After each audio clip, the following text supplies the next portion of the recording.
오늘도 묵상의 자리에 나오신 우리 늘찬양 성도님들을 예수님의 이름으로 사랑하고 축복합니다. 날이 더워졌다가 조금 괜찮아진 것 같다가 정말 정신없이 이렇게 왔다 갔다 하고 있는데요. 그 속에서도 날씨나 온도는 변할지라도 또 변하지 않는 우리 하나님 말씀을 붙잡으면서 함께 오늘 묵상도 시작하겠습니다. 제가 기도하겠습니다. 사랑하는 하나님 감사합니다. 지금 이 시간에 우리가 함께 묵상을 시작합니다. 우리의 힘이 아니라 성령님의 조명과 지혜가 필요합니다. 성령님께서 우리가 말씀을 깨달을 수 있도록 도와주시고 또 삶으로 살아낼 수 있게 또 붙잡아 주세요. 감사하신 예수님 이름으로 기도드렸습니다. 아멘. 이번 주 묵상은 절망의 파도를 헤치고 라는 제목으로 사도행전 27장 21절에서 44절 말씀입니다. 먼저 세 번역입니다. 사람들은 오랫동안 아무것도 먹지 못하고 있었다. 그때 바울이 이렇게 말하였다. 여러분은 내 말을 듣고 크레타에서 출항하지 않았어야 했습니다. 그랬으면 이런 재난과 손실은 당하지 않았을 것입니다. 그러나 이제 나는 여러분에게 권합니다. 기운을 내십시오. 이 배만 이를 뿐 여러분 가운데 한 사람도 목숨을 잃지는 않을 것입니다. 바로 지난 밤에 나의 주님이시여 내가 섬기는 분이신 하나님의 천사가 내 곁에 서서 바울아 두려워하지 말아라. 너는 반드시 황제 앞에 서야 한다. 보아라 하나님께서는 너와 함께 타고 가는 모든 사람의 안전을 너에게 맡겨주셨다 하고 말씀하셨습니다. 그러므로 여러분 힘을 내십시오. 나는 하나님께서 나에게 말씀하신 그대로 되리라고 믿습니다. 우리는 반드시 어떤 섬으로 밀려가 닿게 될 것입니다. 열 나흘째 밤이 되었을 때에 우리는 아드리아 바다에 떠밀려 다녔다. 한밤중에 선원들은 어떤 육지에 가까이 이르고 있다고 짐작하였다. 그들이 물 깊이를 재어보니 20길이었다. 좀 더 가서 재니 15길이었다. 우리는 혹시 암초에 걸리지나 않을까 염려하여 고물에서 닷 4개를 내리고 나리 3개를 고대하였다. 그런데 선원들이 배를 버리고 달아나려고 이물에서 닻을 내리는 척하면서 바다에 거룻배를 풀어내렸다. 바울은 백부장과 병사들에게 말하였다. 만일 이 사람들이 배에 그대로 남아있지 않으면 당신들은 무사할 수 없습니다. 그러자 병사들이 거룻배의 밧줄을 끊어서 거룻배를 떨어뜨렸다. 날이 새어갈 때에 바울은 모든 사람에게 음식을 먹으라고 권하면서 말하였다. 여러분은 오늘까지 10나흘 동안이나 마음을 졸이며 아무것도 먹지 못하고 굶고 지냈습니다. 그래서 나는 여러분들에게 음식을 먹으라고 권합니다. 그래야 여러분은 목숨을 유지할 힘을 얻을 것입니다. 여러분 가운데서 아무도 머리카락 하나라도 잃지 않을 것입니다. 바울은 이렇게 말하고 나서 빵을 들어 모든 사람 앞에서 하나님께 감사를 드리고 떼어서 먹기 시작하였다. 그러자 사람들은 모두 용기를 얻어서 음식을 먹었다. 배에 탄 우리의 수는 모두 276명이었다. 사람들이 음식을 배부르게 먹은 뒤에 남은 식량을 바다에 버려서 배를 가볍게 하였다. 날이 새니 어느 땅인지 알 수 없지만 모래밭이 있는 항만이 보였다. 그래서 그들은 어떻게 해서든지 배를 거기로 몰아 해변에 대기로 작정하였다. 닻을 모두 끊어서 바다에 버리고 동시에 키를 묶은 밧줄을 늦추었다. 그리고 앞돛을 올려서 바람을 타고 해안 쪽으로 들어갔다. 그런데 두 물살이 합치는 곳에 끼어들어서 배가 모래톱에 걸렸다. 이 물은 박혀서 움직이지 않고 고물은 심한 물결에 깨졌다. 병사들은 죄수들이 혹시 헤엄쳐 도망갈까봐 그들을 죽여버리려고 계획하였다. 그러나 백부장은 바울을 구하려고 병사들의 의도를 막고 헤엄칠 수 있는 사람들은 먼저 뛰어내려서 무추로 올라가라고 명령하였다. 그리고 그 밖의 사람들은 널빤지나 부서진 배 조각을 타고 무추로 나가라고 명령하였다. 이렇게 해서 모두 무트로 올라와 구원을 받게 되었다. 아멘. 다음으로 쉬운 성경입니다. 사람들이 오랫동안 아무것도 먹지 못하고 있는 가운데 바울이 일어나 그들에게 말했습니다. 여러분, 내가 크레타 섬을 떠나지 말자고 한 말을 들었어야 했습니다. 그랬다면 이런 손해를 입지 않았을 것이고 물건을 잃어버리지도 않았을 것입니다. 하지만 여러분, 이제 제가 권합니다. 용기를 내십시오. 이 배만 잃을 뿐 여러분 중에는 한 사람도 목숨을 잃지 않을 것입니다. 지난밤에 나의 주님이요 내가 섬기는 하나님의 천사가 내 곁에 나타나 이렇게 말해 주었습니다. 바울아, 두려워하지 마라. 너는 반드시 황제 가이사 앞에 서야 한다. 하나님께서 너와 함께 항해하는 모든 사람들의 목숨을 너에게 맡겨주셨다. 그러니 여러분, 용기를 내십시오. 나는 하나님을 믿습니다. 모든 일이 하나님의 천사가 내게 말씀하신 대로 이루어질 것입니다. 우리는 반드시 어떤 섬에 밀려가 닿게 될 것입니다. 14일 되던 밤에 우리는 아드리아 바다에서 표류하였습니다. 한밤중의 선원들은 우리가 어떤 섬에 가까워지고 있음을 느꼈습니다.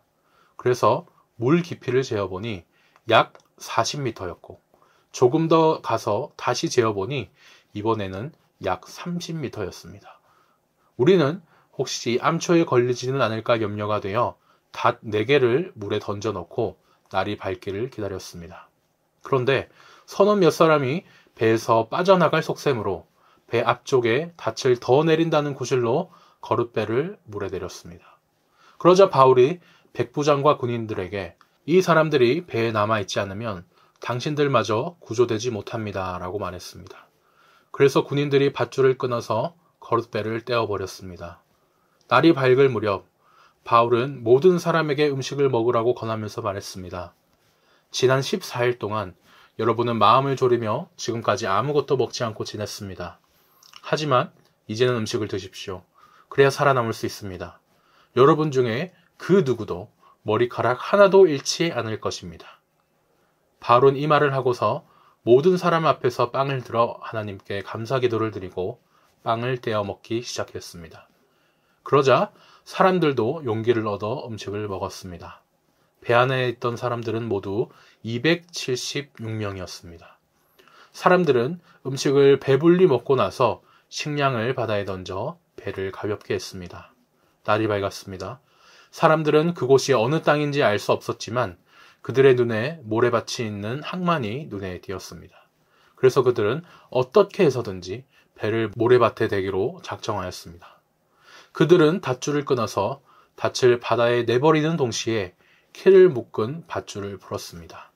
그리고 앞도치를 올려서 바람을 타고 해안 쪽으로 배를 몰았습니다. 그러나 배는 두 물살이 만나는 곳에 들어가 모래톱에 걸리고 말았습니다. 뱃머리는 꼼짝도 하지 않고 배 뒤쪽은 거센 파도에 부딪혀 깨어졌습니다. 군인들은 죄수들이 헤엄쳐 도망칠까봐 그들을 죽이려고 계획을 짰습니다. 그러나 백부장 율리오는 바울을 살리고 싶어 했습니다. 그는 군인들이 죄수들을 죽이지 못하도록 헤엄칠 수 있는 사람은 모두 바다로 뛰어들어 육지로 올라가려고 명령했습니다. 남은 사람들은 널빤지나 부서진 배 조각을 붙잡고 나가게 명령했습니다. 그들은 모두 무사히 육지로 올라왔습니다. 아멘. 마지막 메시지입니다. 식욕도 삶의 의욕도 잃어버린 지 오래될 쯤에 바울이 우리 가운데 서서 말했다. 여러분이 크레타에서 내 말을 들었더라면 이 모든 고생과 시련을 피할 수 있었을 것입니다. 그러나 지금부터 상황이 호전될 테니 지난 일에 연연할 것 없습니다.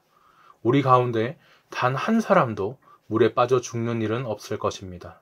하지만 배도 무사할 것이라고는 말 못하겠습니다. 배는 파선할 것입니다. 지난밤에 내가 섬기는 하나님의 천사가 내 곁에 서서 말했습니다. 바울아, 포기하지 마라. 너는 장차 황제 앞에 설 것이다. 너와 함께 항해하는 사람들도 모두 무사할 것이다. 그러니 사랑하는 친구 여러분, 용기를 내십시오. 나는 하나님께서 내게 말씀하신 그대로 행하실 것을 믿습니다. 그러나 우리는 한 섬에 난파될 것입니다. 열 나흘째 되는 날 밤에 우리는 아드리아 해 어디쯤에서 표류하고 있었다. 자정 무렵에 선원들은 배가 육지 가까이로 다가가고 있음을 직감했다. 수심을 재어보니 약 40m였고 잠시 후에는 약 30m였다. 그들은 배가 좌초될까 두려워 닻을 4개 내리고 어서 햇빛이 나기를 빌었다.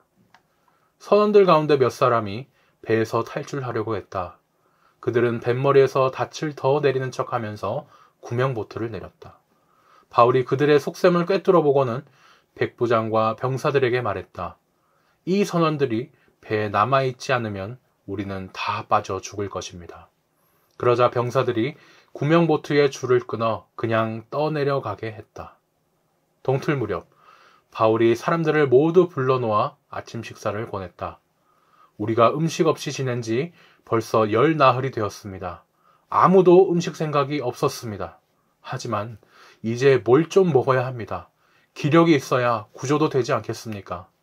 여러분은 상처 하나 입지 않고 여기서 벗어날 것입니다. 그는 빵을 떼어 하나님께 감사하고 모두에게 돌렸다. 다들 실컷 먹었다. 모두 276명이었다.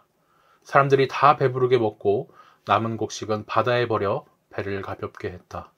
날이 밝았으나 아무도 그 땅이 어디인지 알아보지 못했다. 그때 근사한 해안이 펼쳐진 만이 눈에 들어왔다. 그들은 해안가에 배를 대기로 하고 닷줄을 자르고 키를 풀고 돛을 올리고 순풍을 받아 해안으로 향했다. 그러나 뜻대로 되지 않았다. 아직도 해안가로부터 꽤 먼데 배가 암초와 충돌해 부서지기 시작했다.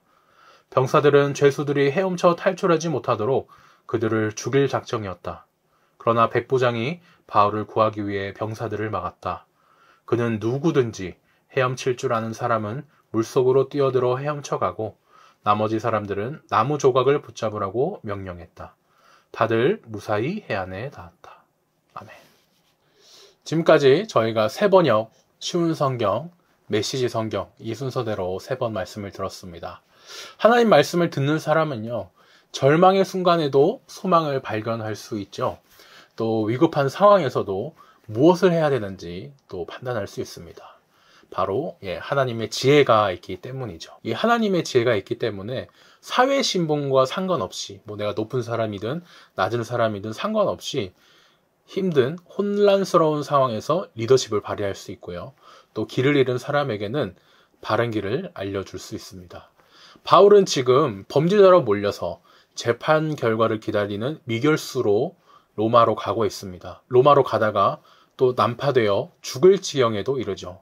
하지만 같이 그렇게 죽을 지경에 처한 사람들을 하나님이 약속하신 소망으로 위로하고 권면하면서 사는 길로 인도하고 있습니다. 큰 1번입니다.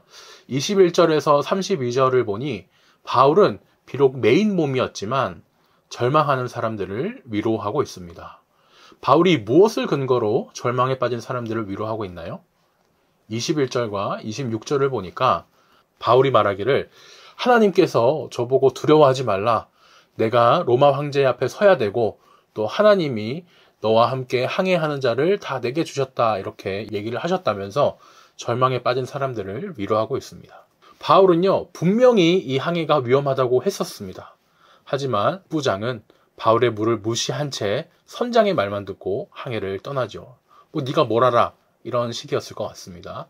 그런데 결국 배는 그 유라굴로 광풍을 만나서 바다 한가운데 표류를 하게 되죠.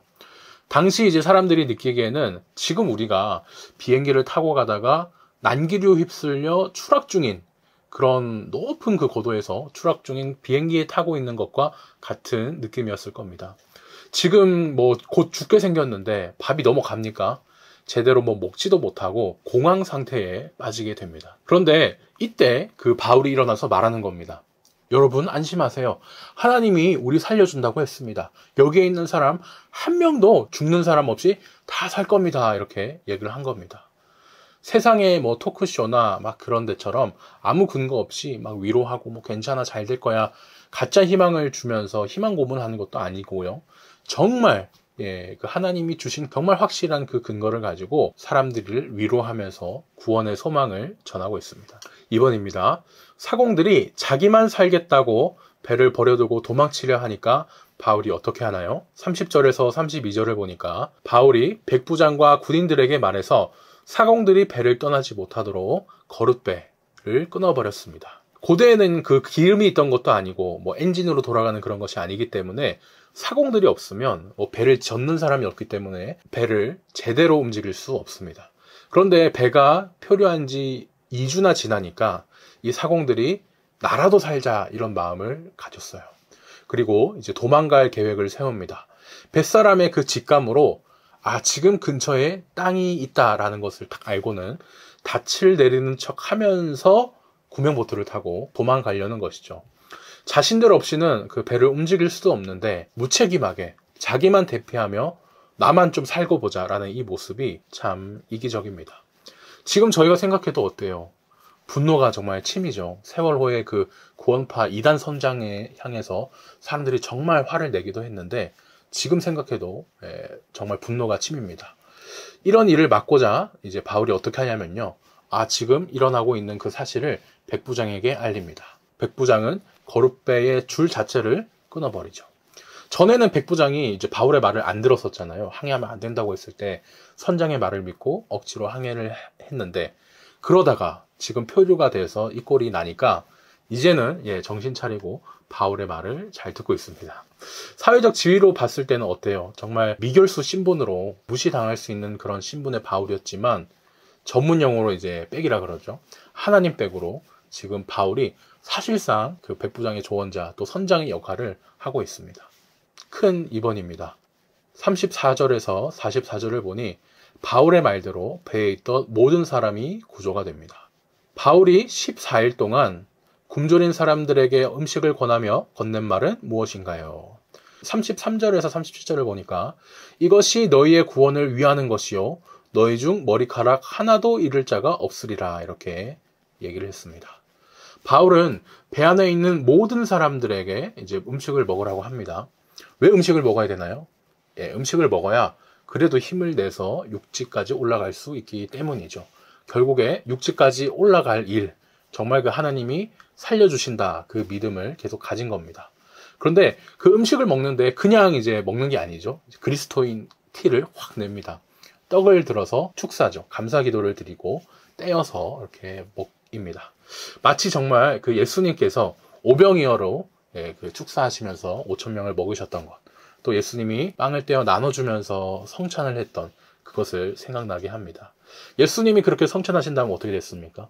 우리가 죽음에서 생명으로 사는 것으로 옮겨진 것처럼 이 사람들도 이제 정말 죽을 뻔하다가 이제 살아나는 일이 되겠죠.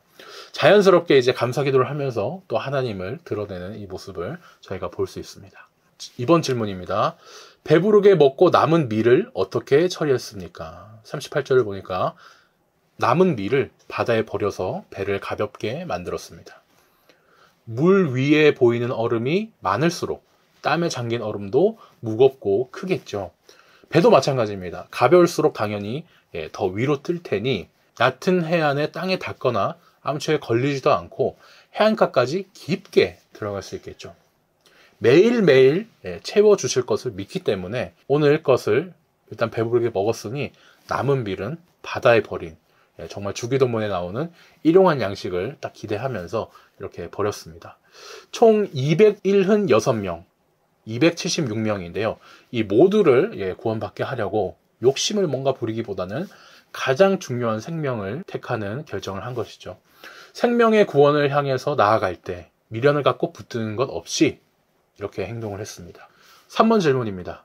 군인들이 바울을 포함한 죄수를 죽이려 할 때 백부장은 어떻게 조치하나요?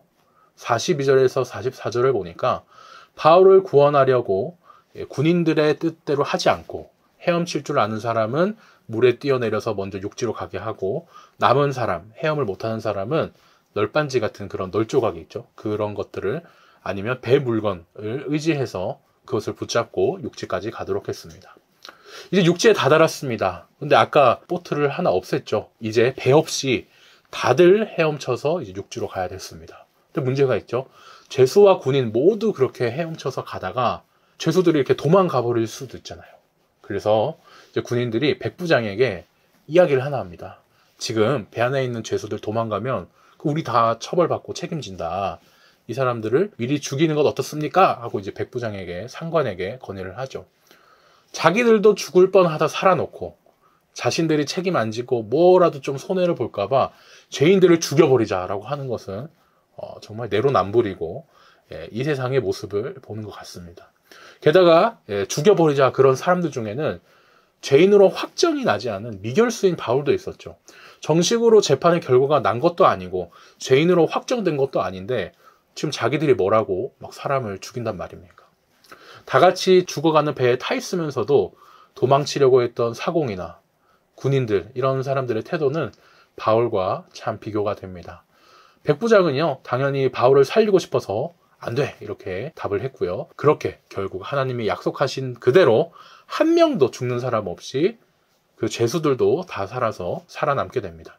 나눔 2번입니다. 소망을 품고 음식을 먹고 또 배불리 먹고 남은 밀은 과감히 버리는 것도 다 하나님이 책임져 주실 거야, 살려주실 거야 라는 믿음에서 나온 거죠. 우리가 소망을 품고 용기 내야 할 건 무엇인가? 위기의 순간에 하나님이 해주실 거야, 하나님만 의지하는 그 믿음으로 내려야 할 건 무엇인가 생각했으면 좋겠습니다. 나눔 3번입니다. 군인들은 또 자신들의 안위를 위해서 바울의 말은 무시하고 바울과 죄수들을 죽이려고 했죠. 하지만 백부장이 바울의 말을 믿어줘서 군인들을 막게 됩니다. 하나님의 뜻을 수행하는 가운데 이렇게 하나님의 뜻을 하는데도 무시하고 반대하는 사람, 저희가 사도행전에서 보면서 계속 있었는데요. 그 가운데 또 지지하고 도와주는 사람도 만나게 해주십니다. 그런 분 만난 경험이 있으신가요? 누구였는지, 그때 받은 은혜는 뭐였는지 생각해 보면 좋겠습니다. 이제 마지막 기도 나눔입니다. 우리 삶에 있어서는 삶에 캄캄한 절망이 찾아왔을 때 하나님 말씀에 소망을 두게 해달라고 기도해 주시고, 우리 늘찬양교회에 있어서는 늘찬양교회가 이 땅에 소망의 메시지를 전하며 참된 구원의 길을 보이게 하소서라는 제목으로 함께 기도했으면 좋겠습니다. 오늘 묵상은 여기까지고요. 이번 주도 복된 하루 되시길 예수님의 이름으로 축복하면서 주님 부활하신 기쁜 주일날 뵙겠습니다.